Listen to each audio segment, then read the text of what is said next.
So like I said before, my math lab will almost always, and there are some that will actually tell you have to use a formula, but most of the problems in my math lab, you will be able to use the table. But let me give you an example. If you invest $3,000 at 4% compounded monthly,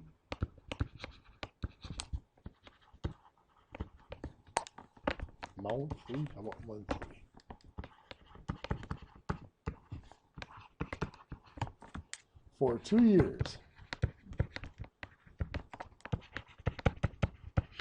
Find the future value. Can we use the table for this? Say no. No. Why not? Because I told you to. Well, monthly for 2 years is 24 periods. That's okay. But 4% monthly, 4% divided by 12 is 1/3%. Is that on our table? No. So the table only works for certain percents and certain periods that happen to work out. They just can't possibly list out every percent. So this one, you would have to use the table. That future value is going to be the 3,000. Or we can't use the table. We have to use the formula. I'm sorry. I did say the table, didn't I? This one, we have to use the formula. Sorry.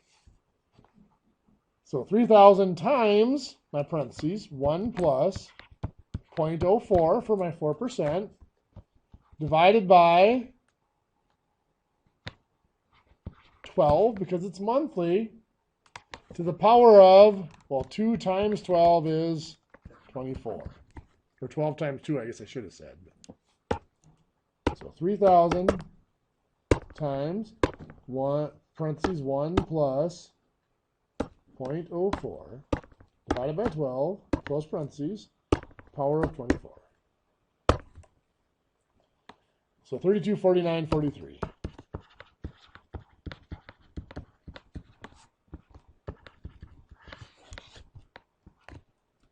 Everybody get to work? Okay. There are other types of compounding. If you look through, you flip about 4 or 5 pages back from where you're at in the table. No, the other way. Forward, I should say. Forward from the table you're on. You'll come to a table. It should be 13-2, I believe. It says compound interest on $1 compounded daily.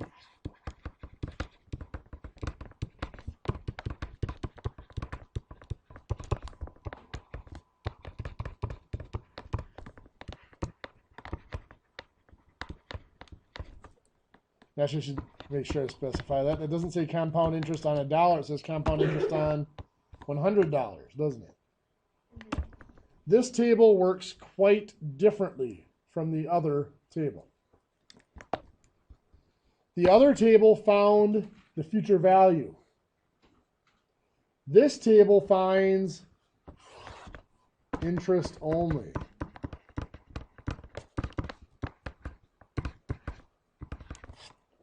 So what this table finds, the way this table works is you find your factor. So let me just give you an example. It'll be easier that way. So you're going to invest $9,000 at 2.25%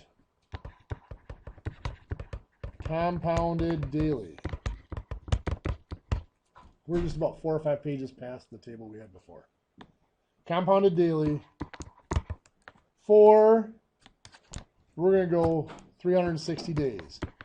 You'll notice on this table that it is on the left side there. It doesn't say years or periods. It says days.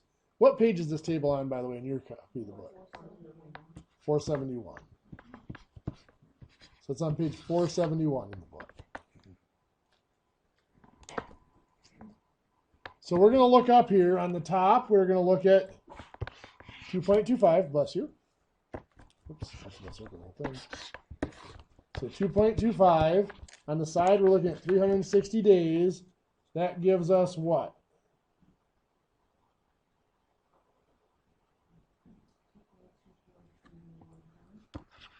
2.243915 is correct. That is our compound. That's not our compound. It is our interest factor, not our future value factor anymore. To use that value, remember I said that this table helps us find interest only. We find the interest by taking our present value divided by 100. Why is it divided by 100? Because the table says compound interest per $100 on $100. Divided by 100 times that factor, 2.243915. So for this, the present value is 9,000. So we're going to take 9,000 divided by 100 times 2.243915. Gives us $201.95. What's the 201.95 represent? The amount of interest. To find the future value, what do we have to do?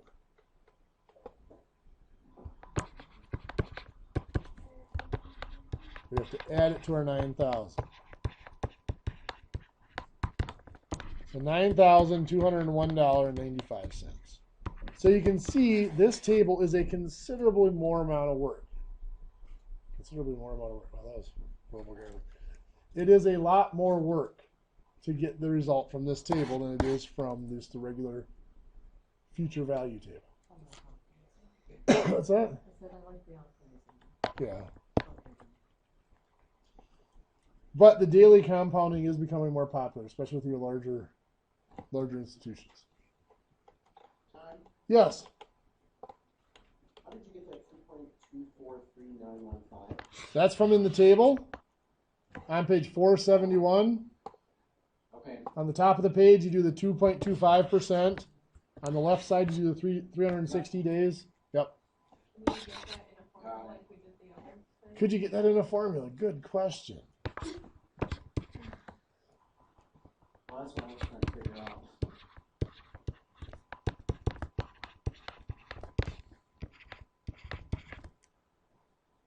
Now, I'm not sure whether we're supposed to use 360 or 365 here. So let's see what happens.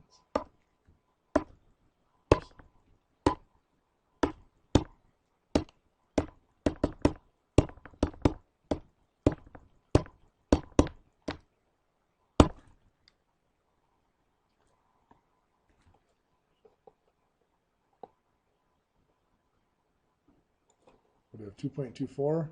Must be 365. So 1 plus 0.0225 divided by 365. The power of 360.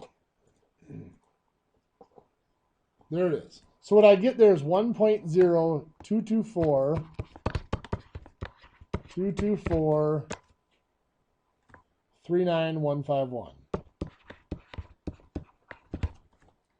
I might be looking and saying, that's not the same, but it is. I take off the 1 and I move my decimal point over 2 spots. That is 2.2439151. It's the same number.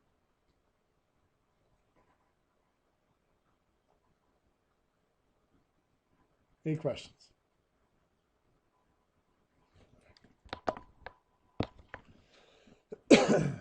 I'm not a huge fan of that table. Calculating it out manually is kind of tricky, but you can see this formula works out. Okay, so what we've been doing so far is we're starting with a present value and we are going to a future value. And of course, we're multiplying by that factor. But there are cases where we know we're going to want a certain amount of money in the future. And we want to work backwards to figure out how much are we going to start out with right now. Now, I'm going to be honest with you right up front. This is kind of a contrived situation because there's very, very few times you're just going to invest a single lump sum now and let it sit there for 20 years or 5 years even. What are you going to do? You put away a little bit every week or every month or whatever until you build up to it. Well, that's what we're going to start talking about 2 weeks from tonight when we talk about annuities. But there are some situations, maybe you get an inheritance or you come across, you sell a house or sell something with a large sum of money and you want to put a chunk of money away for some future expense that you're going to be looking at. So you have the future value and you are trying to find the present value now. The formula for this, the present value equals the future value. So far it looks very similar to our other formula. Only instead of times our compound interest factor, it is divided by our compound interest factor.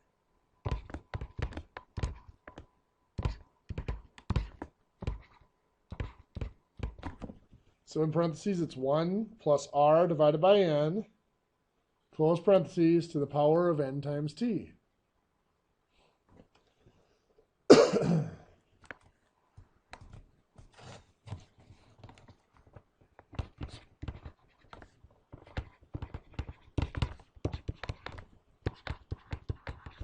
Let's say you decide you want to have $50,000 in 15 years for your child's college.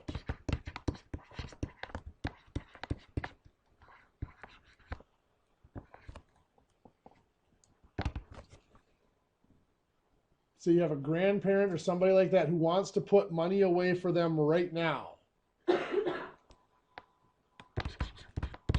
So let's say you're going to get 9% compounded,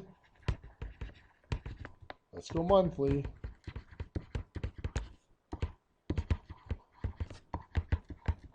how much you need to put away right now.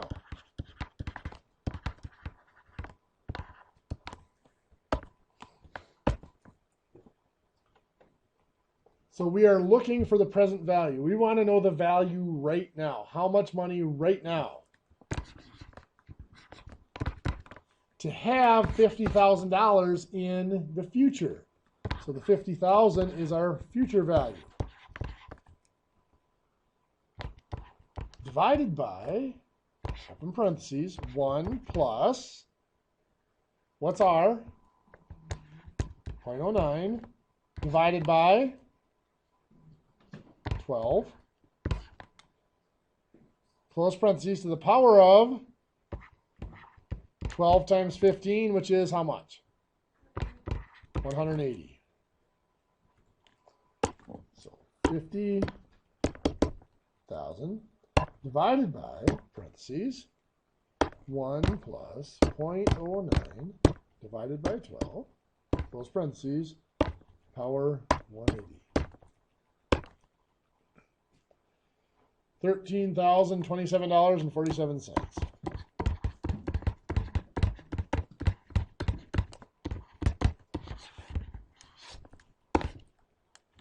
How many of you got that?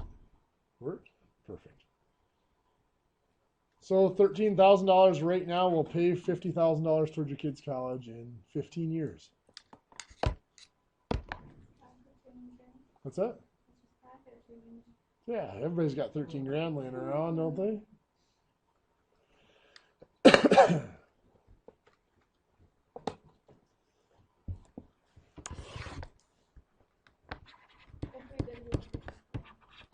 If you had that kind of money, you wouldn't be here. Let's say you wait 5 years. How much would you have to put away?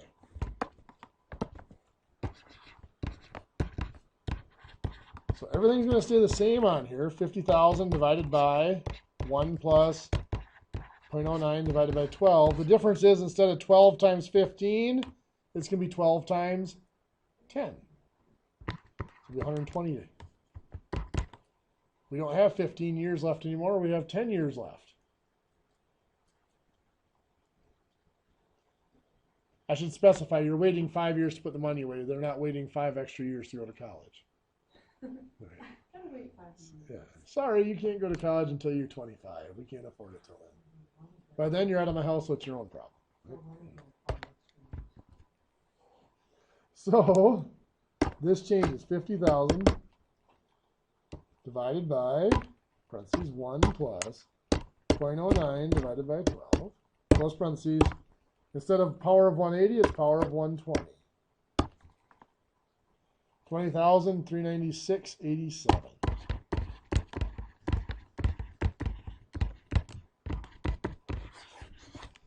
So if you wait 5 years to put the money away, it's going to take a lot more money to start out with to get it up to that 50,000 after 10 years instead of 15.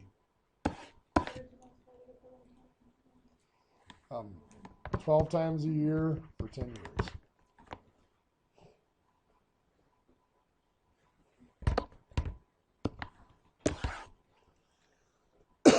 In your book, there's a present value table.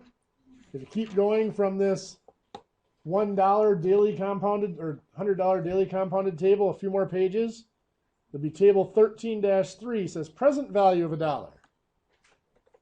What page is that one on in your book? 477. Thank you.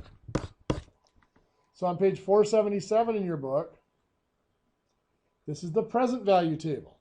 Now, the example we just did doesn't fit in there because what's 9% divided by 12? 0.75. That's not on this table. So let's look at an example that would be on the table. Let's say you want $10,000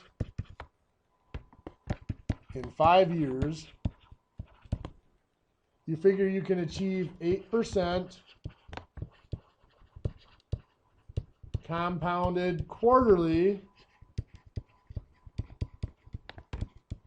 for that 5 years. How much do you have to have now? Well, what is our rate per period?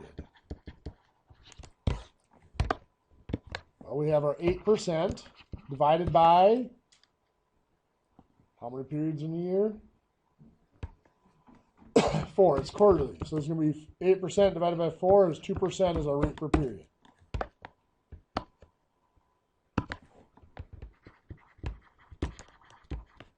The number of periods. How do we find that? 4 periods a year times 5 years is 20 periods. So in that table on page 477, you're going to do 2% on top, 20 on the side, and find that it intersects at 0.67297.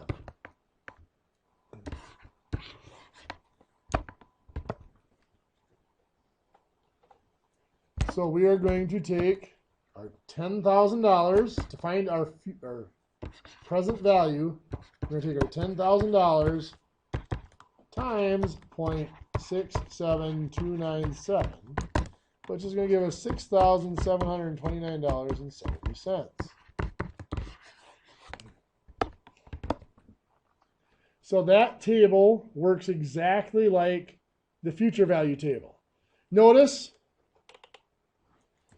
when I use the formula I'm dividing here, if I'm using the table, I am multiplying. The table values are always multiplied. Now here's a question for you.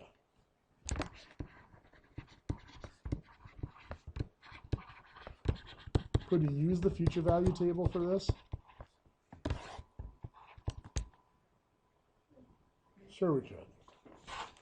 If we look back at that future value table, if I looked up my 2% and 20, what factor do we get?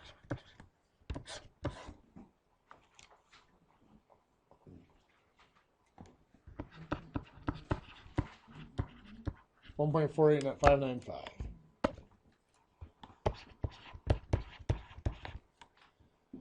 It would not be 10. What we're doing is we're reversing the process. We're going from the future back to the present. So instead of multiplying, we would be dividing.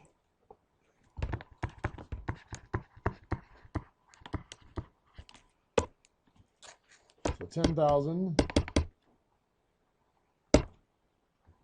divided by 1.48595. We get same number, 6729.70.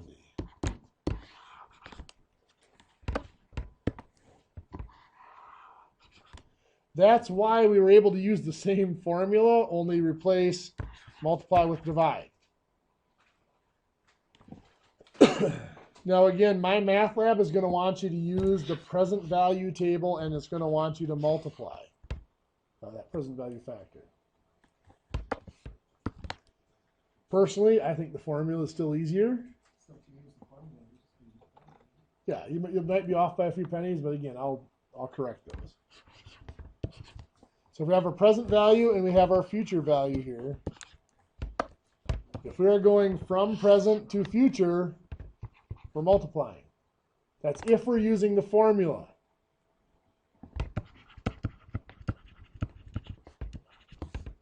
If we're going from the future back to the present, we are dividing.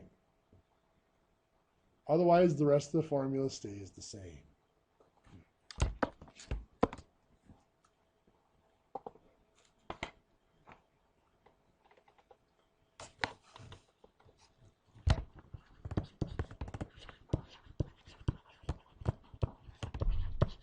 So let's see, you're 22 years old.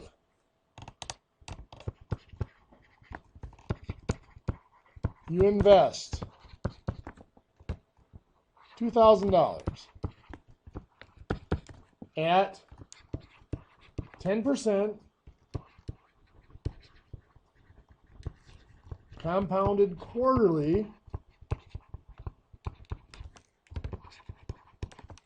for, let's say I put 4. Compounded quarterly until you are 67 years old. How much will you have at 67? First of all, am I looking for a present value or a future value? Future. I know how much I have right now. The 2,000 is what I have right now. I want to know how much I'm going to have in the future, so I'm looking for a future value. When I am looking for the future value and I have the present value, am I going to multiply or divide? Multiply by 1 plus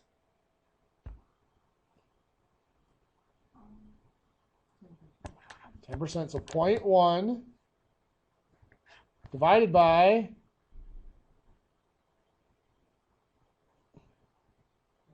4, because it's compounded quarterly, to the power of 4 times 67 minus 22 is 45. What's 4 times 45? 180. Good. So our present value, should put 2,000 in there, right? So it'll be 2,000 times, parentheses, 1 plus 0.1 divided by 4, close parentheses, power of 180. Before I hit equals, anybody want to guess?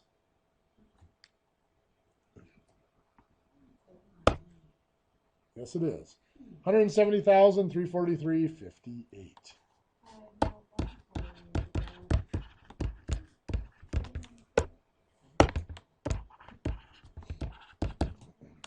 Now, as we mentioned earlier, if you're investing it for 45 years, clearing 10% is not difficult.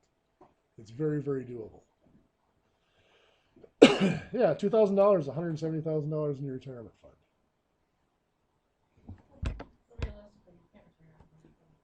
No, you can't. But you're not going to put away 2,000 just once either.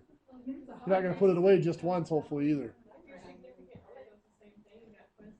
Yeah, if you have someone else. And you are allowed, by the way, now it's been a couple years since I've checked into it. It's gone up from 5,000 now, hasn't it? Or is it scheduled to go 5,500 now? Per year that you're allowed to put into a retirement account with tax benefits on it. Now, I'm not going to get into the type of retirement accounts, but Roth IRAs, you pay the taxes now, but then you don't pay any taxes on all the interest you earn. So what comes out is tax-free, which is really kind of impressive. So put, instead of 2,000, put 5,500 in there, and that'll almost triple. So that'll be 450,000 somewhere in there. So that's pretty significant. Now, Isn't there like yeah. a certain age? I'm at 70, you have to start drawing out. Yeah. But the retirement age is, Early, then you get penalties. if you drop 59 and a half. Yeah. Now, like I said, I don't want to get too far into the investment stuff, but that's why I do Roth IRAs. One of the reasons you can draw out your principal. So if you invest $5,000, let's say 10 years from now I need some money, I can still pull out that original $5,000 without any penalties. If I pull out more than that, if I pull out any of the interest, then there's penalties on that. It's ridiculous that you can't start one very long, though. You can actually start one at a Roth IRA. I believe you can start it. That's right. I would say you can start a regular IRA at 16, Yeah, because I know like. but a Roth I think is 18. They provide a 401k, but can't even do it twice. Really, that's probably because the longevity, people that are under 21 just don't stick around long enough to bother with the paperwork. But I know I used to talk with a lot of parents that had $10,000, $12,000 saved up for their kid's college, and their kid is a sophomore in high school. At 16, you can use a regular IRA, and I always told them, don't put it in a college fund, put it away for retirement. It'll actually do more benefit. Does your job have to like supply that to you, or you? The job does not have to supply it. The only real limit is you cannot put away more than what you earn. It's like a 16-year-old can have an IRA, but if they only earn $1,200 that year, they can only put away $1,200.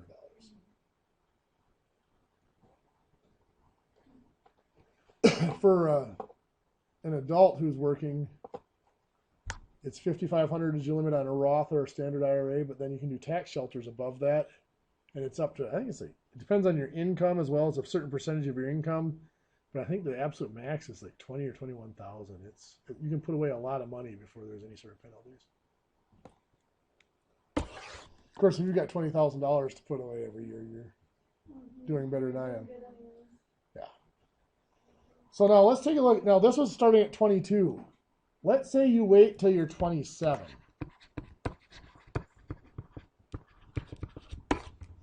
All it's going to change here,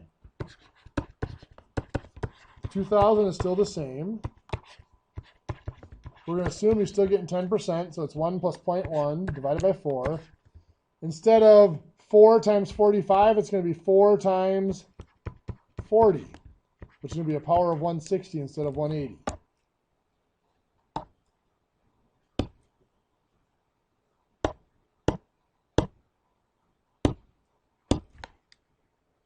$103,955.74.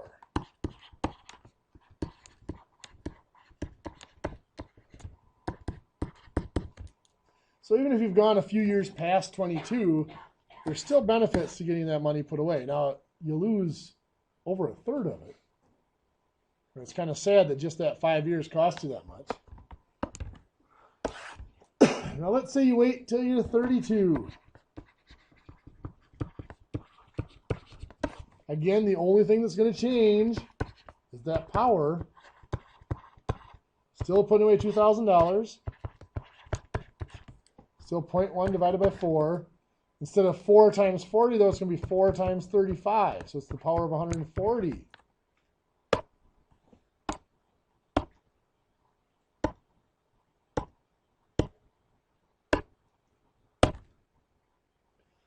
$63,441.17.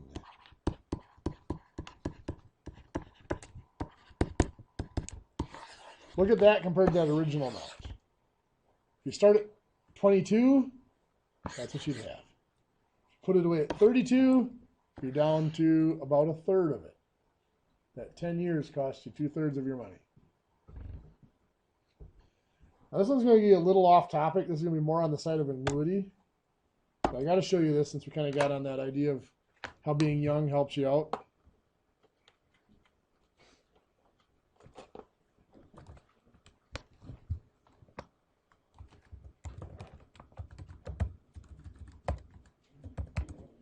So let's start out at that 22 years of age.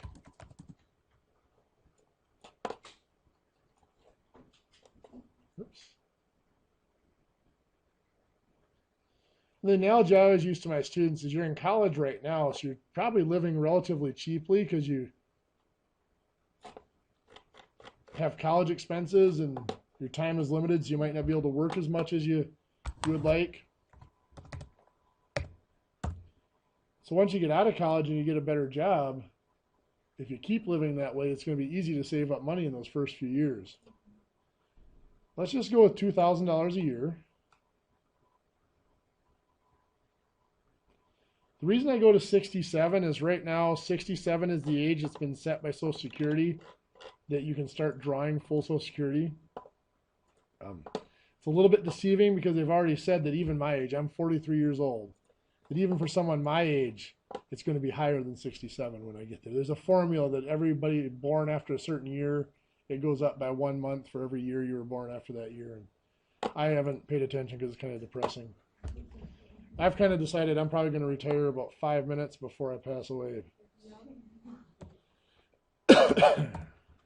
Oops.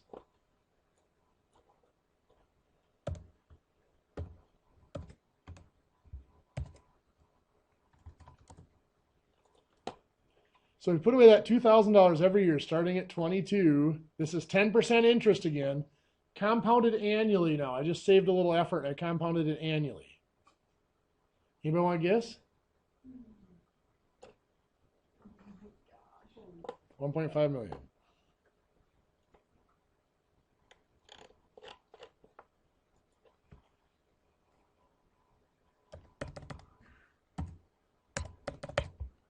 Let's just say the first couple of years you just bump it up to $5,000 for 2 years.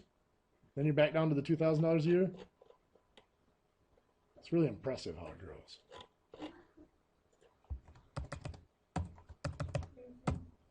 Let's go back to the $2,000. That was $1.5 million.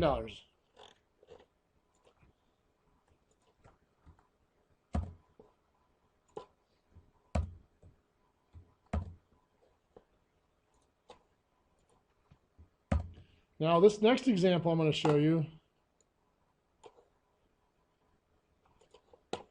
So let's say this person here, 22, decides, and we're going to put in 3,000 just because it's a little bit better. They start at 22 and they said they're going to go till 29. Let's just go till 28. What the heck? They're going to put $3,000 every year, starting at 22, and they're going to go till they're 28. Then starting at 29, they're not going to put away any money anymore ever again until they retire. They're just going to let it sit there.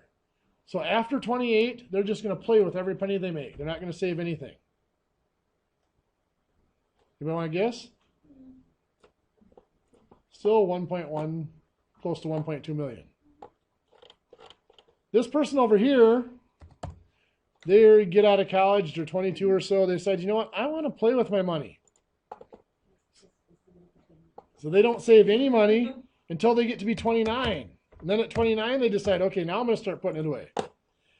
This person saved for, 7 years? This person, starting at 29, is going to save till they're 67, which is 39 years. Anybody want to take a guess? About the same. Barely more.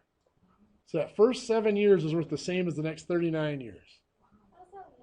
It's just the compound interest, the power of time. So yeah, start young. I mean, even if you're my age, I'm 43. Better to start now than to wait 5 more years. My retirement plan is a massive coronary somewhere around 68 years old. So. Just. That's very similar to Hugh's example of Adam and Pete or whatever it is. What is it? Oh, he does something similar? Oh, yeah. And that's the reason 7 or 8 years seems to be the magic number. I know in most investment plans that you see, they go start at 27 and go to 35, and then 35 on, and the 27 to 35 always beats the 35 on. But yeah, it's really fascinating, the power of that compound interest. Okay, that's my soapbox for the night. I'll get off of it. And we'll go back to calculating. So I'm going to give you guys a couple of examples, and I want you guys to do each of them.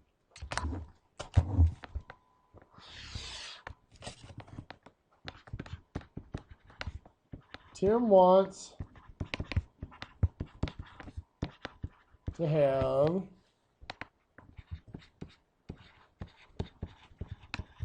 pretend that looks like a dollar sign. $20,000 in 7 years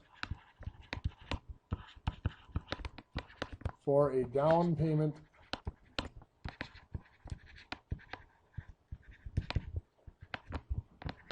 on a house. Let's say we figure he can earn 7% compounded quarterly.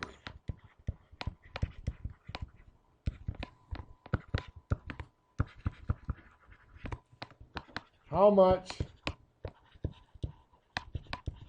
should he put away right now? Our other situation is Pat puts away $5,000 at 6% compounded monthly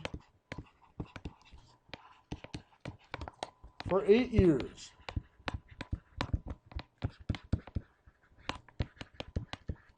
How much does Pat have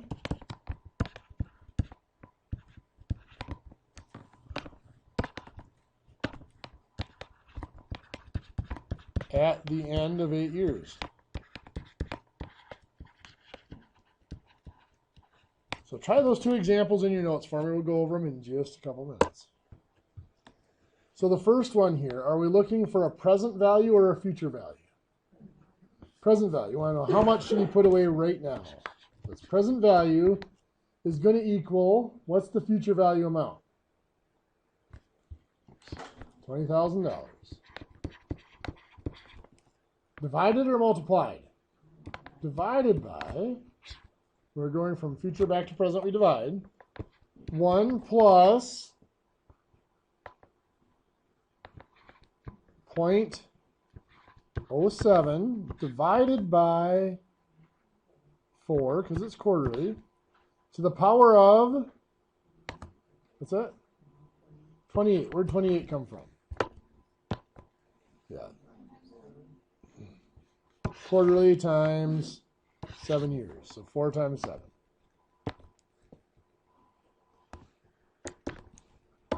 So 20,000 times 1 plus 0.07 divided by 4, close parentheses, power of 28. 32, 508, 26. I did it wrong, didn't I? I did times instead of divide. Must have. Yep.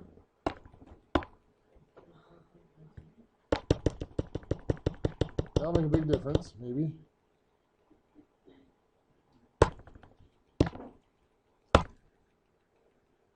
$12,304.57. That looks better. Because the present value should be smaller than the future value, usually. Okay, any questions on that? If you're losing money on your investment. That was called 2009. Yeah. I lost about 28% that year across the board. I made it back within 3 years, but still. No. A lot of people panicked and pulled their money out, which was horrible. For the second one here, are we looking for a present value or a future value? Future value.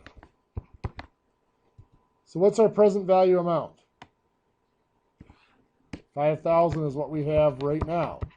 Are we multiplying that or dividing it?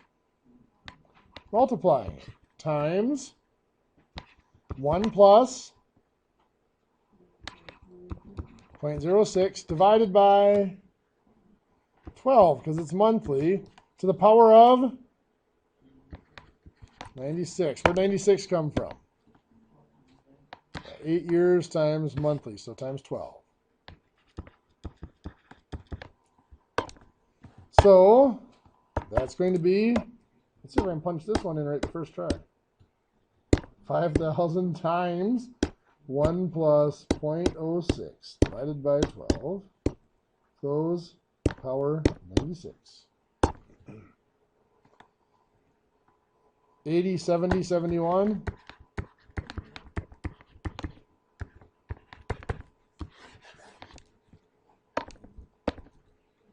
Any questions? Everybody okay with just powering right through break and finishing up? What's that? It sounds small, but it is only 8 years and only 6%.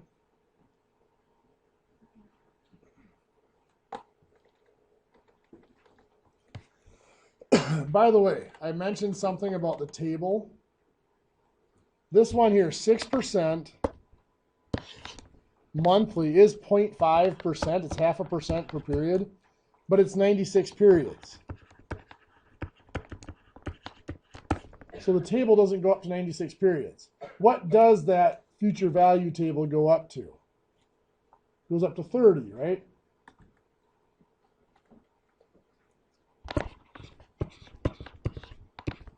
If you look up 30 periods, 0.5%, it gives you 1.16140, right? That's 30 periods. I need 96. If I multiply by it again, that's 30 more periods. Multiply by it again, that's 30 more. What am I at now? 90. I need to go how many more? 6. So you look up in the table, 6 at 0.5%, 1.03038. That's 6 more. That is now 96 periods. Yes, it does work that way. You just multiply by the factors multiple times. This isn't going to come out exact because there's a round-off error in every one of those factors, and I'm doing 4 factors. But it should come out really close, I hope. I'm just going to put that to the power of 3 so I don't have to type it in 3 times. Times 1.03038. Yes, 80, 70, 73. They get 2 cents more using the table. That's just round-off errors again. So in real life, what do they use? The banks use computer programs that do it. So it's basically the formula. The formula. Their computer programs do formula calculations. Okay, so our last topic we need to cover for this unit. Let's say we are going to invest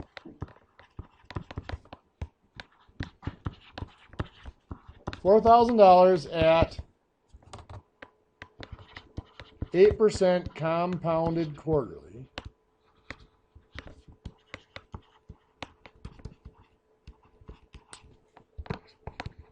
for 5 years. I want to find the effective rate.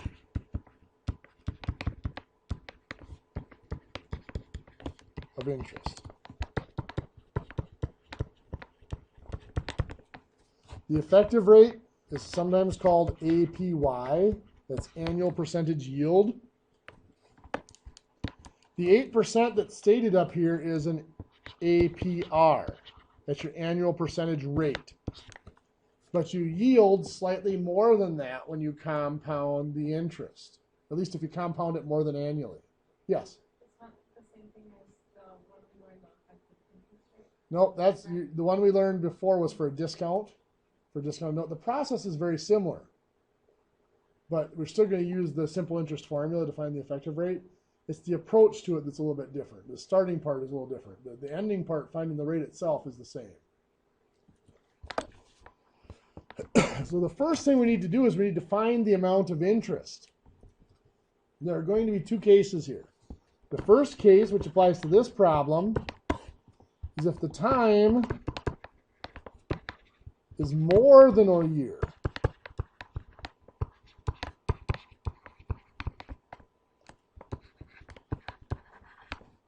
then we use 1 year. So this is 5 years. So the time is longer than a year. So we're going to use 1 year. So we're going to find the future value. What we need to find then is we need to find the interest for 1 year. How do we find the interest for 1 year? We find the future value at the end of a year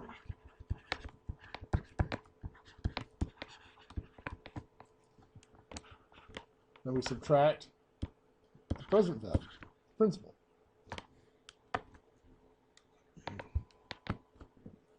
So this was $4,000 at 8% compounded quarterly. So our future value for 1 year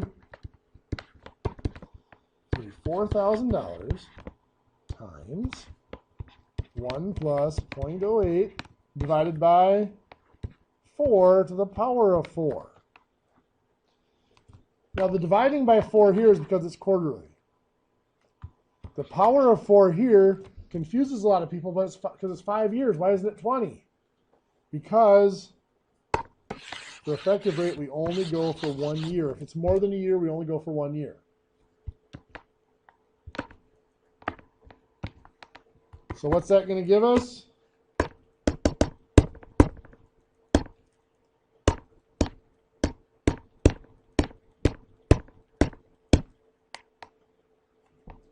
$43.2973.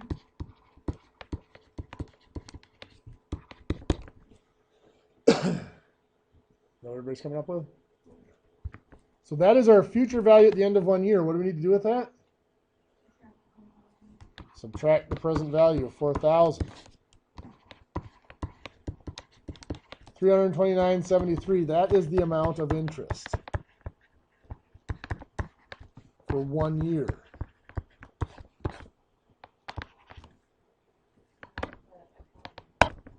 Nope. What we're going to do, you're thinking of trying to find the future value at the end. What we're going to do now, that's the amount of interest we get in the first year. So our effective rate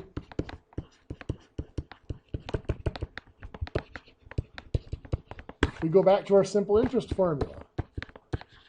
I equals PRT. I is the dollar amount of the interest. That's the $329.73. Principal is our starting amount, which was $4,000. R is what we are looking for, the effective rate. What's our time? 1 year. Remember, we only found the interest for 1 year. That's the big thing right here. If the time is more than 1 year, use 1 year. So the 5 years, all we cared about the 5 years, it was more than 1 year. So we're going to use 1 year for all of our calculations. So now, of course, 4,000 times 1 is just 4,000.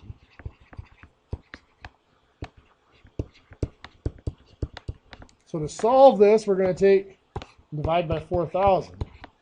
So $329.73 divided by 4,000.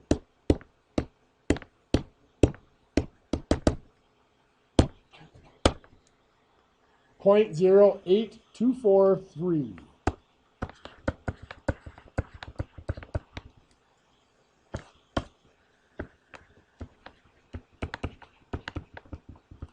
When you find these rates, go at least 5 decimal places.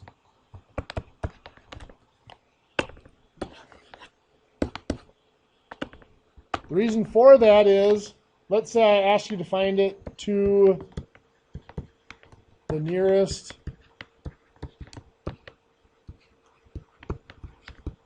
hundredth percent. So now I have to convert this to a percent, which will be what? 8.24 to the nearest hundredth. So it was stated, it had an annual percentage rate stated of 8%. The actual effective rate, or the annual percentage yield, was 8.24%. So that was that first case where the time is more than a year. So we use just a year for everything. Any questions on that? Everybody got that down? So now let's look at another example. The what? Power of 4 is because in 1 year there's going to be 4 periods. That's quarterly is 4 times 1 year. Yeah. Because remember, we're only using 1 year because since it's more than a year, we're only going to go for 1 year. Sam invests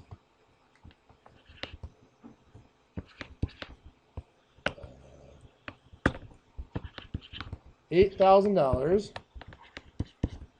at 5% compounded monthly for 8 months.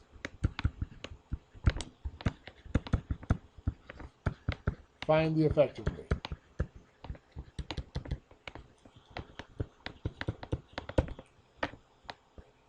This here is an example of case 2.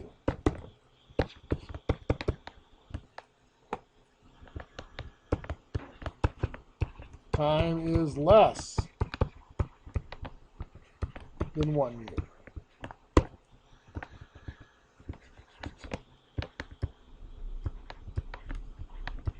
In that case, use the actual time.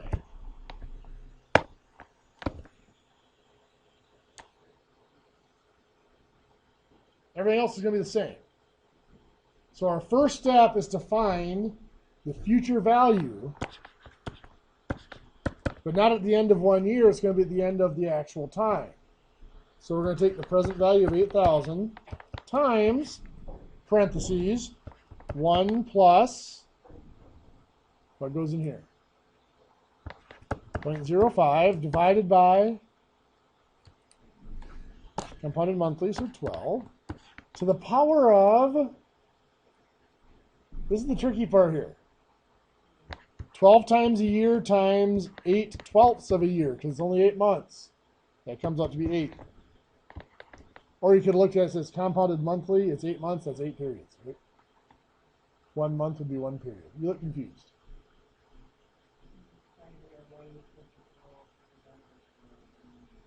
Yeah, I mean, it's 8 months, so each month is a period. But mathematically, 8 months is 8/12 of a year times 12 periods in a year is 8 periods. Either way, you get 8 periods. What's that? I'm sorry. Do you get why it's 8 months? Yeah, I get Okay. Gotcha.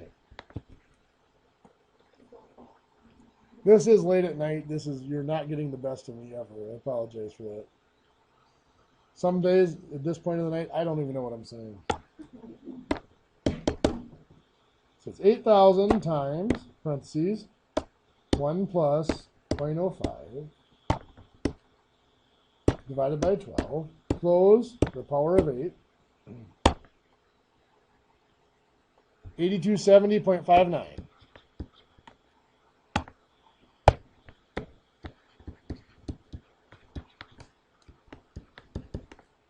So that's the future value at the end of the period. What are we going to do with next?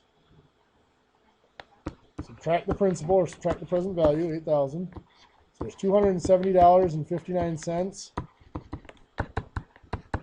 is the interest. And then, got to be a little more careful on this one. Because it's not longer than a year, we've got to bring in the time. So, I equals PRT. So the I is the 270.59. P is the 8,000. We're looking for R. The problem with this one is the time is no longer a year. It is 8 months. It's 8/12.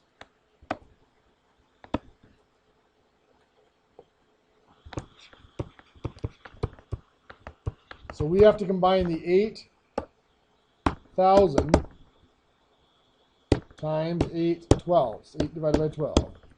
And we're going to get a really ugly decimal. 5,333.33. Now again, leave this in your calculator, kind of like we did last time. Leave it in your calculator. Because our next step is going to be to divide by it.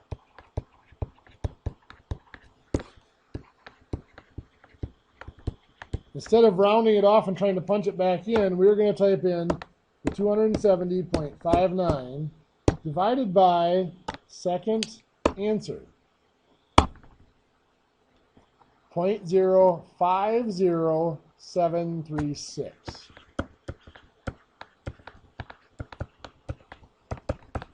Equals R. So you had the 5,333.33 is already in there. So you type in 270.59 divided by second, top left. Then A and S is on the negative key, right by the equals, way down, and hit equals.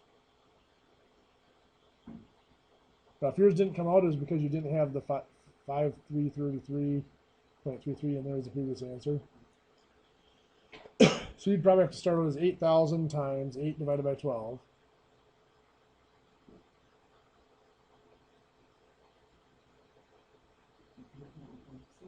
You don't have to, just 8 divided by 12 is fine. Hit equals. Now you're going to type in 270.59 divided by second ANS equals. That should be it, 0.050736. So that's as a rate. We make it a percent by moving the decimal over 2 spots. 5.0736, which is 5.07% to the nearest hundredth of a percent.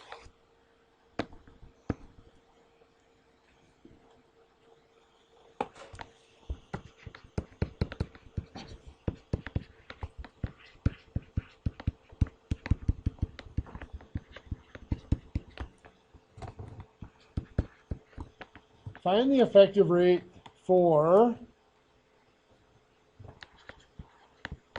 9% compounded monthly, 2 years. Looking at that, you might think there's a piece of information missing. It kind of is, but we don't need it. What is it that I'm talking about? Dollar amount, right? I didn't give a dollar amount. Do you think the effective rate depends on the amount of money you start with? No, it depends on the percent and the time, the compounding.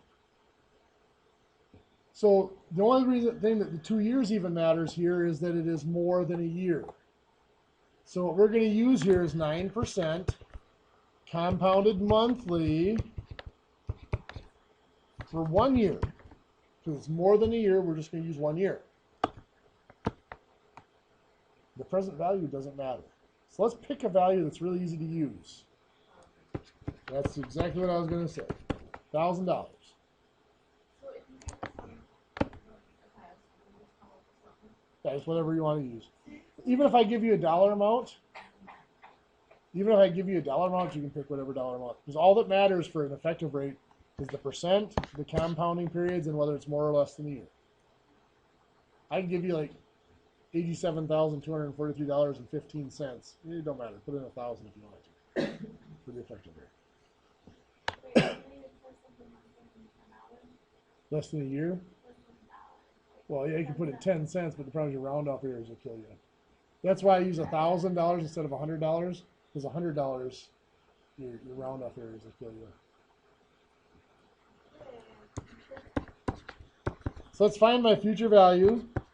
If we use our assumed $1,000 times 1 plus 0.09 divided by 12, because it's monthly, to the power of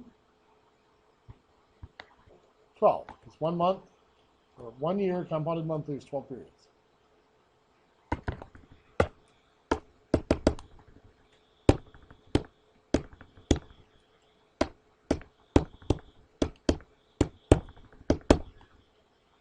So we punch that in our calculator. 1,093.81. So I'm going to pause there. Wait till everybody gets to that.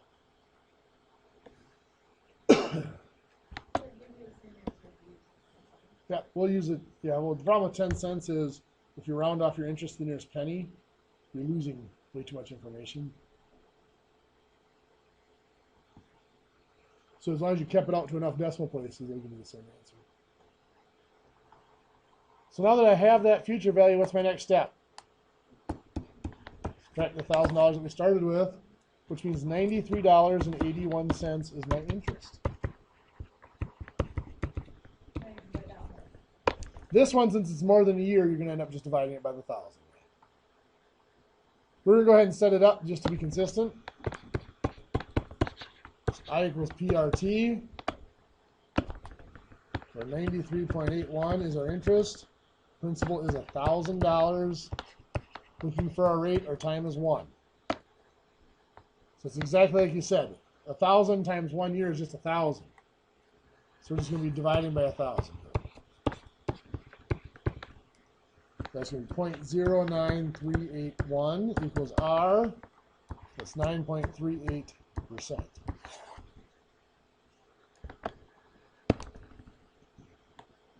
If you had used $5,000, it'd turn out to be the same. $10,000 would be the same. Do you want me to do $10,000 and prove it comes out the same? Okay. I had a couple of nods. The problem with the small number, like I said, notice here, I've got 1 digit past where I'm going to round it to. If I have a smaller number, I'm not going to have enough decimal places there to round it. Does that make sense? Let's do one more. Do you really want me to do a different number just to prove it comes out the same? Yeah. See how it screws up? Okay, so that's fine. Future value, let's say we choose $50.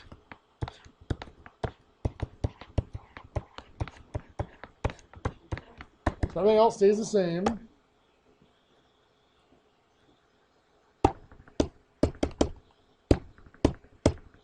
I punch it into my calculator. Yes, I cheated. We get $54.69 interest. That's not right. $54.69 is our future value. So we subtract the $50. $4.69 is our interest. So we plug it in. $4.69 is our $50 times our rate times 1. So we're going to divide by 50.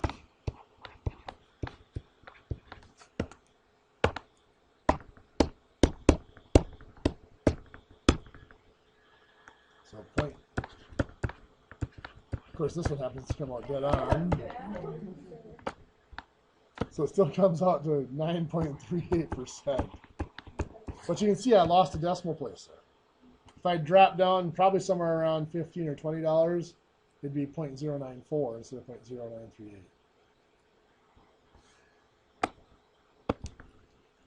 Okay, let's have you guys try one.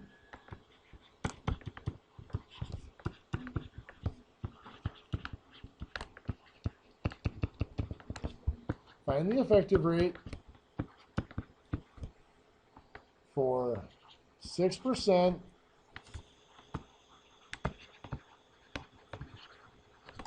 Compounded monthly,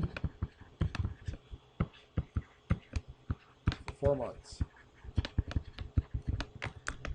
See what you come up with there.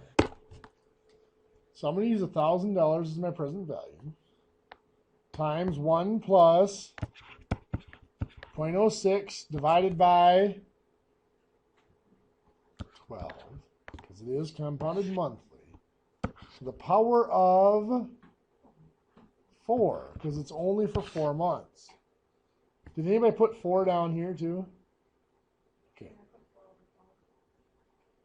Okay. A lot of people do mess that up. Even though it's only 4 months, we still compounded monthly. So the only number that goes in here is just the 12. Because that is a very common mistake there, is they try to put the 4 in there. Because it's less than a year, they don't, it makes you uncomfortable. It is still 12 there. The 4 just comes into effect in the power, because it's only 4 months, so it's not going to be a 12 in your power. So 1,000 times 1 plus 0.06 divided by 12, close, power of 4. So 1,020.15.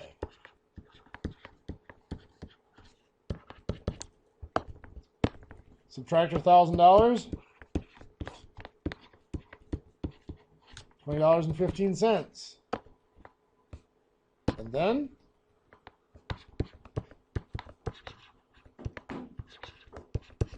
I equals PRT, right? So what goes in for I?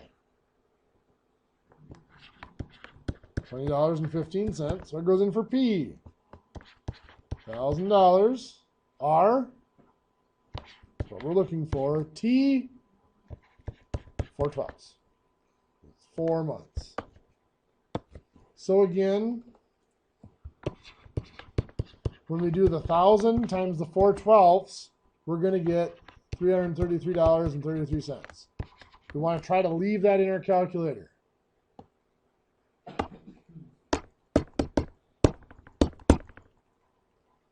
So we're going to divide by that 333.33.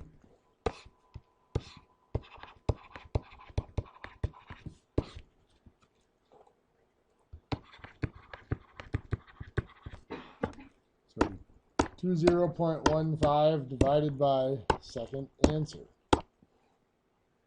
0.06045 is our rate. Move that decimal 2 spots, 6.045 or 6.05 to the nearest 100th percent. How many of you had that? Think we should try another one? No?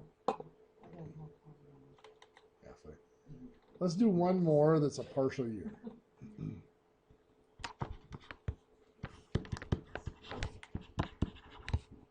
Find the effective rate or the yield if I ask for that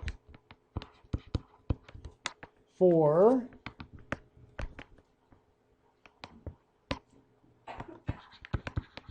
%, compounded quarterly for 9 months. See how that one works for you. Let's take a peek at how it's going. So I started out, I'm using the $1,000 for my present value again. So the future value is equal to 1,000 times, in my parentheses I have 1 plus 0.07 because it's 7%, divided by what? 4, because it is quarterly. That number there is always determined by the compounding.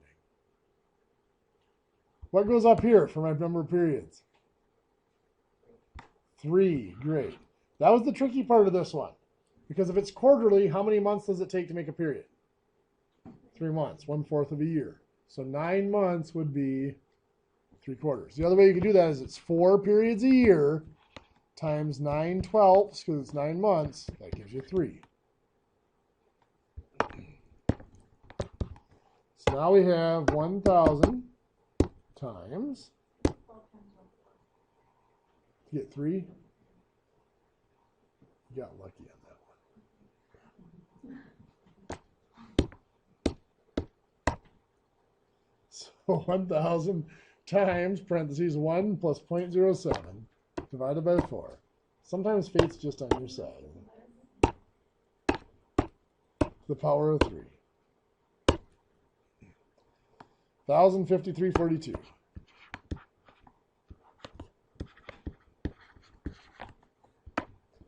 So I subtract my 1,000,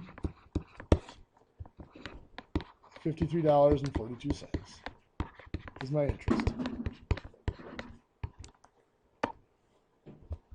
So in my I equals PRT,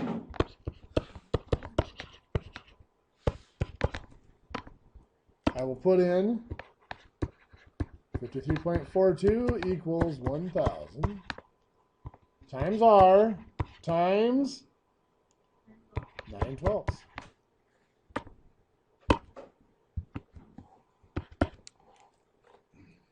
5342 is still here, doesn't change yet. 1,000 times 9/12, 750. So divide by 750. So 53.42 divided by 750. 0.071227.